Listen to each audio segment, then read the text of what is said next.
Assalamualaikum warahmatullahi wabarakatuh. Pada kesempatan kali ini, kita akan bahas sosok ilmuwan dan juga tokoh filsafat Islam, yang sangat terkenal di abad pertengahan. Namun, sebelum kita bahas lebih lanjut, jangan lupa like video ini, serta tekan tombol subscribe agar mendapatkan video-video berikutnya dari channel ini. Terima kasih. Nama lengkapnya adalah Abu Al-Walid Muhammad, Ibnu Ahmad, Ibnu Muhammad, Ibnu Rushid. Abu Al-Walid itu adalah nama gelarnya, dan nama panggilannya adalah Ibnu Rushid. Di kalangan Barat atau Eropa ia lebih dikenal dengan nama Averroes. Ia lahir pada tahun 520 Hijriah, atau 1126 Masehi dari keluarga yang terkenal alim dalam ilmu fikih di Spanyol Islam. Ayahnya bernama Ahmad, yang dipanggil Ibnu Rushid juga adalah seorang ahli ilmu fikih dan hukum, yang pada saat itu menjabat sebagai Hakim Agung, yang dahulunya pernah dijabat oleh kakek dari Ibnu Rushid yang bernama Muhammad, Ibnu Ahmad, Ibnu Rushid yang juga seorang ahli fikih dan ilmu hukum. Pada waktu itu kakek Ibnu Rushid diangkat sebagai imam besar Masjid Jami di Cordova dan di kalangan pemerintahan dia diangkat sebagai Hakim Agung. Dari keluarga terhormat inilah Ibnu Rushid diasuh. Dari kecil Ibnu Rushid telah banyak belajar dari ayahandanya, terutama yang berkenaan dengan ilmu fikih, usyul, bahasa Arab, ilmu kalam, dan sastra, sehingga tidak mengherankan, apabila pada usia yang relatif muda, ia telah menghafal buku Al-Muwatta karangan Imam Maliki. Setelah itu ia perdalam lagi ilmu-ilmu itu sampai jenjang perguruan tinggi. Seperti ilmu kalam ia perdalam lagi di Universitas Cordova, ilmu kedokteran yang diperolehnya dari Abu Ja'far Harun, dan Abu Marwan Ibnu Jarbun al-Balansi, sedangkan ilmu logika, filsafat dan teologi ia perdalam dari Ibnu Tufail. Selain itu ia belajar juga tentang matematika, fisika dan astronomi. Ibnu Rushid, selain sebagai Hakim Agung di Cordova, seperti telah disebutkan di atas, meneruskan jejak ayahnya ia juga pernah sebagai dokter khalifah di Istana Al-Muwahhidin, Maroko, penasehat politik, dan yang terpenting ia adalah guru besar dan pemimpin perguruan. Secara resmi, Ibnu Rushid memang diminta oleh Amir Abu Ya'la Yakub Yusuf untuk menulis komentar atas berbagai karya Aristoteles. Ibnu Rushid atau Averroes adalah filosof Muslim Barat terbesar di abad pertengahan. Dia adalah pendiri pikiran merdeka sehingga memiliki pengaruh yang sangat tinggi di Eropa. Michelangelo meletakkan patung hayalinya di atas atap gereja Sixtine di Vatikan, karena ia dipandang sebagai filosof free thinker.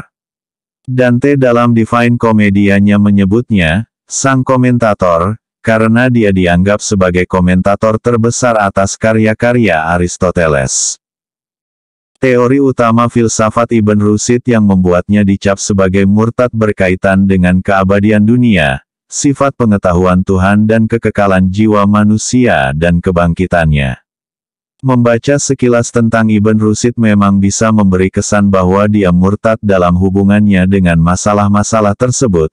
Tapi penelaahan yang serius akan membuat orang sadar bahwa dia sama sekali tidak menolak ajaran Islam.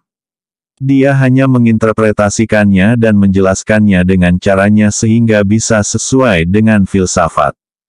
Terhadap teori keabadian dunia, dia tidak menolak prinsip penciptaan creation, tapi hanya menawarkan satu penjelasan yang berbeda dari penjelasan para teolog.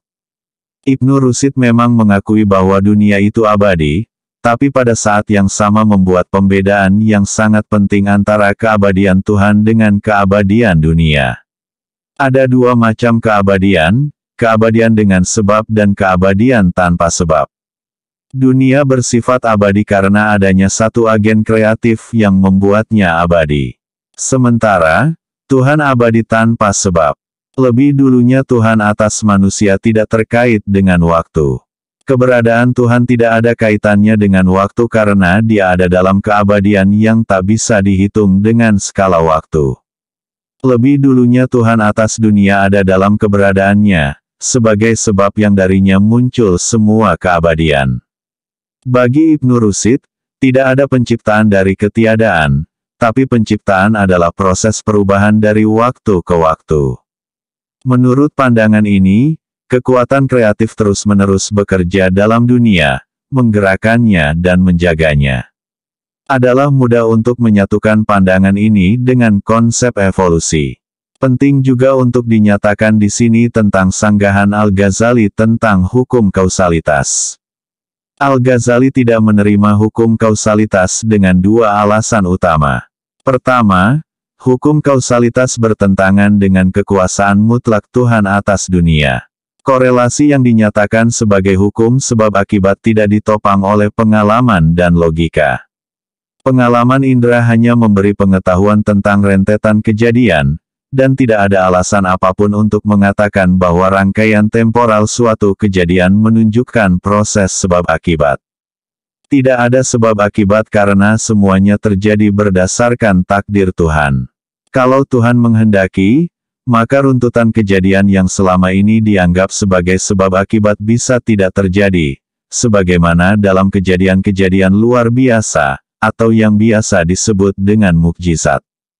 Ibnu Rushd menyanggah tuduhan Al-Ghazali tersebut, dengan menyatakan bahwa tujuan Al-Ghazali untuk memutlakkan kekuasaan Tuhan dengan cara menghapus hukum sebab akibat justru kontraproduktif.